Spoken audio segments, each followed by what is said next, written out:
Welcome to the third part of this course, which is called Master Excel Formulas, Make the Leap to the Next Level. I really hope that you enjoyed the first two parts of the course and that so far you have actually gained an idea how the formulas are actually used. Now, as usual, we are going to start with a quote of the day, which in this case is it does not matter how slowly you go as long as you do not stop. And this is quite true, really, because a small progress every day will take you very far in life, as they say. So starting with the first set of formulas, this is the sum and offset. This is more like a combination, really, because offset is a formula that usually goes with other functions such as sum or average. So what does it do? So basically it allows for a dynamic range to be, let's say, summed or to be averaged, etc., etc., etc. What is the structure of sum of offset? As you can see, we need to have a range reference, and then rows, columns, height, and width. You will see what I mean by all these things when I give you the example. So as you can see, you have an example here as well, but let me just go to the sheet with the examples. So here, what I have prepared is a few columns with numbers. So what I'm going to do now is I'm going to use the sum offset combination, and I'm going to try and sum the numbers starting from C5 and going to E5, okay, but I'm going to use obviously offset. Right, so just to show you how this works, so first of all we need a reference cell. So if this reference cell, let's say, is C4, now this means that we need to go one row down, really, in order to get to the start range of what we are supposed to sum. So we need to do rows, we need to do 1, okay, which basically means that we are going down one row, okay. Columns, we do not need to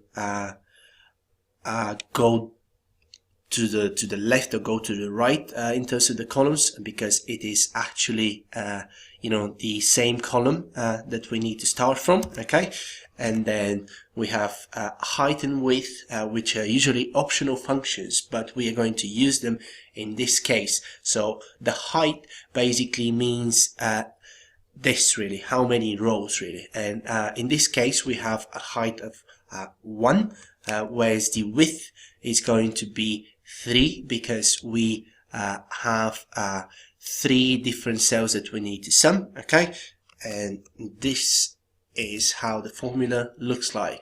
You need to have, as I said, a reference cell, and our reference cell at the moment is C4, and based on that reference cell we determine the rows and columns here, okay, and then the height and the width as well. So if I press enter, you're going to see that the result is 15, and again, this is the result of the summation of these 3 numbers. As I said, this formula is usually used when you try to create a dynamic range which needs to be summed, okay. Now let me go back to the presentation. The next formula is choose. It's a very frequently used formula again. So what does it do? It allows you to pick a specific value by specifying its index, okay. The structure of the formula is as follows. You have the index number that obviously you need to specify, and then you need to have a specific number of values really within the formula as well. So I'm going to show you how this works by going to the spreadsheet to give you an example. Okay, so what we have here, we have a column with numbers and a column with letters. Okay, so now we're going to use the numbers here as our index. Okay, so if I start typing choose and then I pick, let's say 2, okay, which is age 5, and then after that I need to individually select these values here. Okay, and now what this means is that now the formula is looking for the second value which is specified by the age 5 here within I4, I5 and I6, obviously the values that we have specified here. So if I press enter, we get P, which basically means that the second value within this range is P. Okay, now if I wanted to get the first, I just need to go and do a H4. That's obviously J, and similarly for obviously H6, we get G. Right. Going back to the presentation again, the next formula is cell. Cell, sometimes it can be quite useful really. What it does, it provides information, various details about a specified cell. The structure of the formula is obviously here as well. So first of all, we need to specify the input type, and then the reference is an optional thing really. I'll show you what I mean by reference, but the input type is this. So I have included this screenshot as well. So you have all these different details that you can actually choose from, choose what to get as an outcome. Okay, now if I go to the spreadsheet to show you an example, this is the example really. So now I want to have the outcome to be the content of this formula. Okay, sorry, of this cell, which is K4, and now you can see that we get the value of K4 here. Okay, basically that reference, the optional thing here that obviously I showed you in the structure of the formula, is pretty much this. We just need to select a cell, and obviously that cell then will, its value will be taken, its content will be taken, and it's going to be shown here. Okay, fine. Now let's go to the presentation to see what the next formula is, and it is a very, very frequently used formula. Some product, sometimes some people perceive this formula as being quite complicated, but it is actually not complicated. What it does is it allows you to multiply arrays together and then sum the products of that process. For example, the structure here, it shows you might have, let's say, 2 arrays, okay, and then the values within each array, for example, they will be multiplied, and then these outcomes will be summed to get, like, you know, the final outcome. Okay, let me give you an example here as well. What we have is this here. Okay, so as you can see, we have 2 ranges or 2 arrays, for example, with values. Okay, so I'm going to type the sum product formula here. Okay, because I'm going to show you something else as well. So the first array is obviously this one, and then the second array is this one. Okay, and this is what we get. We get 140 as the final outcome. But how is this actually calculated? So the way this sum product formula works is basically you have the first array, you have the second array, and now this is multiplied by this, and then this by this, etc, etc, etc, and then we get like, you know, outcomes here, and these outcomes are actually summed. So I'll show you that this is actually the case as well. So if I do this and multiply here, okay, and then just do this one as well. So as you can see, we have 10, 24, 42, and 64, which, as you can see here, the sum of this is 140. You can actually just use a sum formula just to make sure that that is correct, okay, and this is what we get, okay, great. Now the next two formulas are if error and XOR. If error is probably one of the most used formulas in Excel. What it does is it ensures that there is an alternative, let's say, outcome in case that the operations inside the if error brackets are actually, well, will actually return an error, okay. So the XOR, the other formula, is another logical formula here, another logical function, and it returns true if there's only two operations, and if only one is true, then it will return true, okay. If both of them are true, it will return false, and then if there are more than obviously two operations inside the brackets, the function returns true only if the number of true operations inside is actually odd, okay. Now let me show you what I mean by all this, okay, by giving examples. So first of all, the if error. So the way the if error works is this. So let's say we are going to use VLOOKUP, and we want to look up the name Brian within here, okay, and return a result from the second column, okay. And this is how it should look. And now, in case that the VLOOKUP part of this formula returns an error, we want our formula to return not found, okay. So as you can see, there's no Brian, so the VLOOKUP formula inside will return an error, okay. So which basically means now we have ensured that in case of an error, we have a specific outcome that will be returned, okay. Now an example with XOR. So let's have just two operations, for example, okay. So this is bigger than this, for example, and then this is bigger than 3, okay. So now, as you can see, both of these operations inside here are true, okay. Now, and because of that, XOR returns false. As I said, when there are only two operations inside the brackets of the XOR function, what happens is it returns false, okay. But now, for example, if one of these is actually not true, let's just change the sign here in the first operation.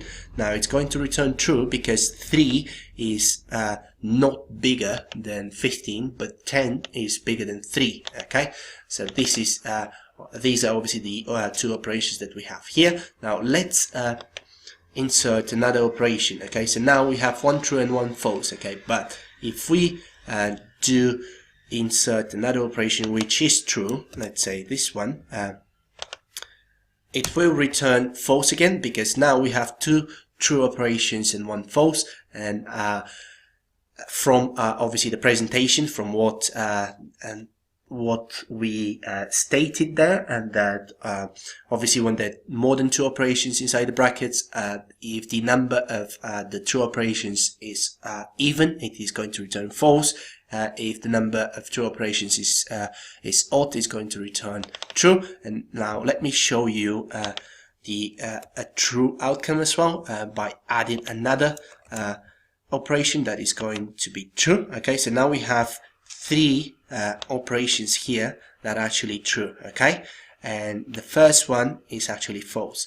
Now this means that the end result is going to be true, Right, okay, so let's go back to the presentation. The next two formulas, the next set of formulas are large and small, very frequently used formulas again, and quite easy really. So what large returns is it returns the nth largest value in an array, okay, whereas the small function returns the nth smallest value, and the structure is basically the same. So let me give you the examples here as well.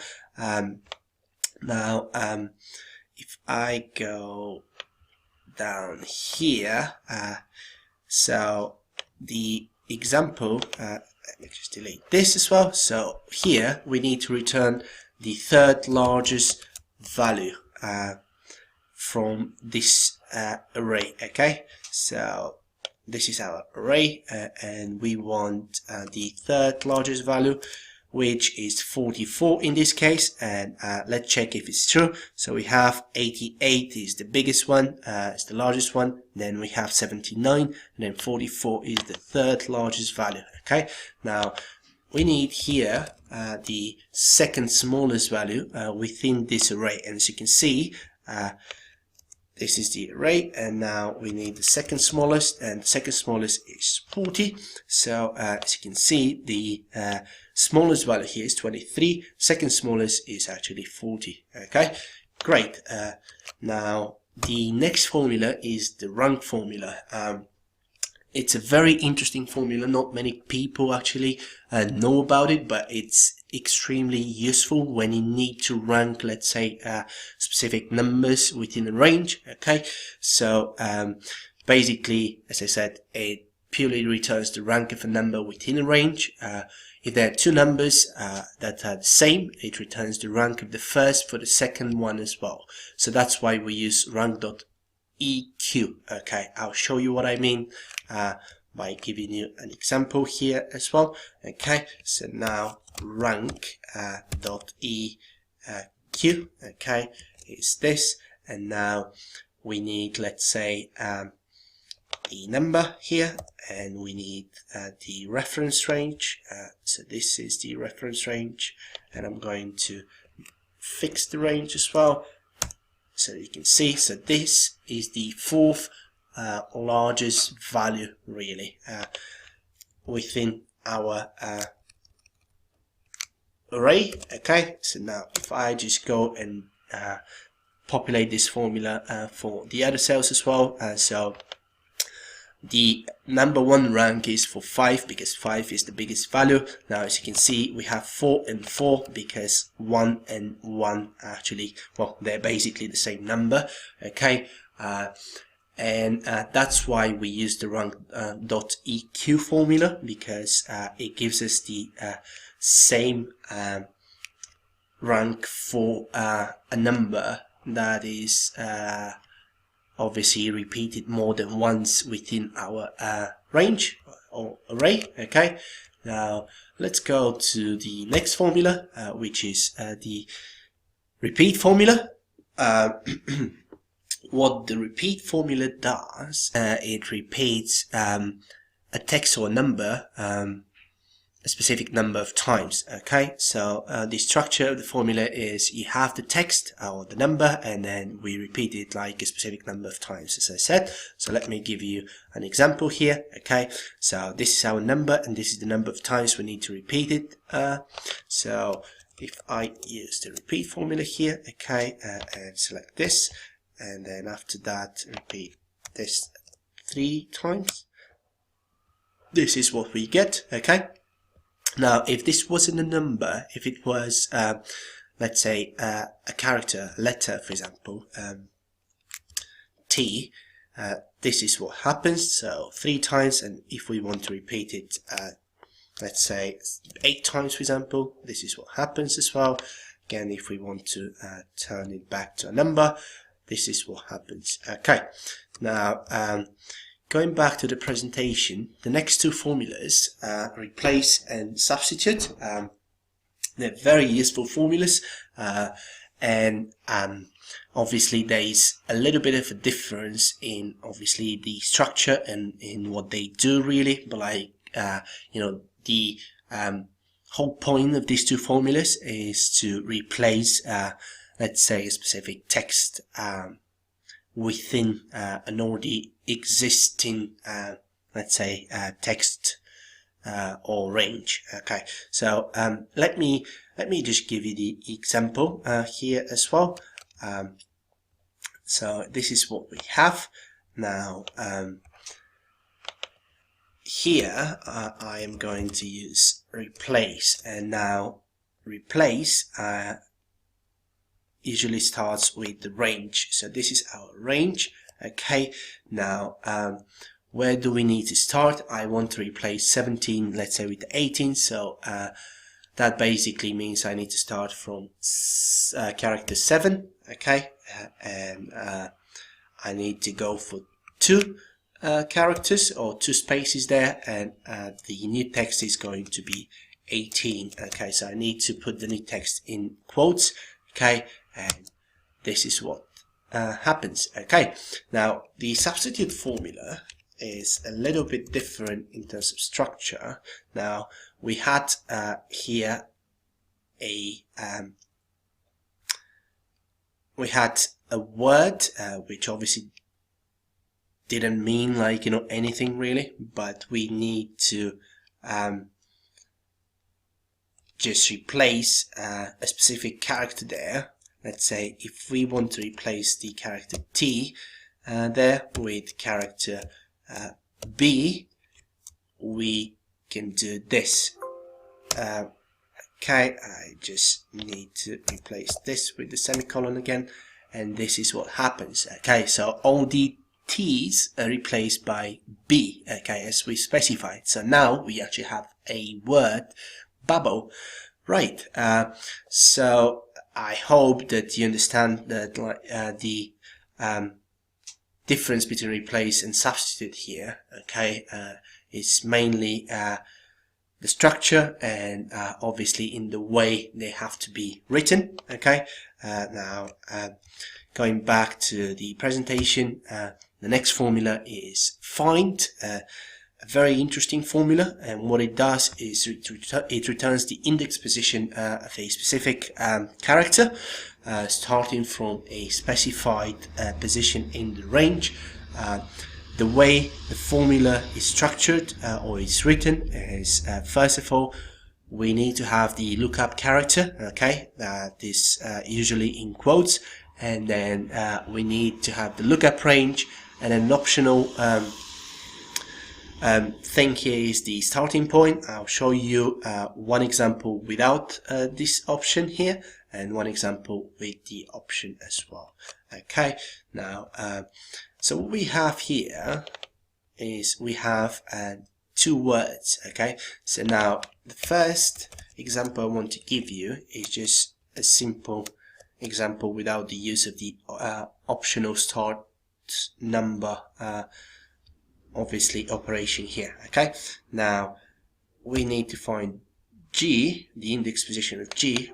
We think here, so we think this word, and this is what we do. So the index position of G is actually 1.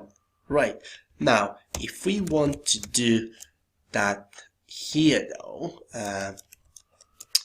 what we are going to get without specifying the starting position of the formula is 1, but we might want, let's say, anything after 1. So again, we need to go to the formula and just specify that we want to start from position 2 or from character 2.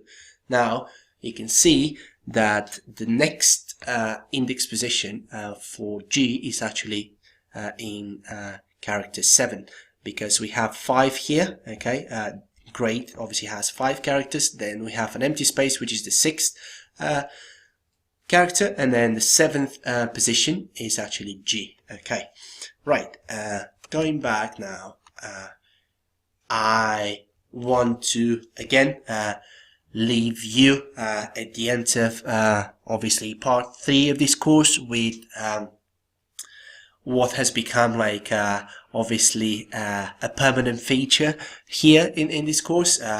with this quote: repetition is the mother of learning.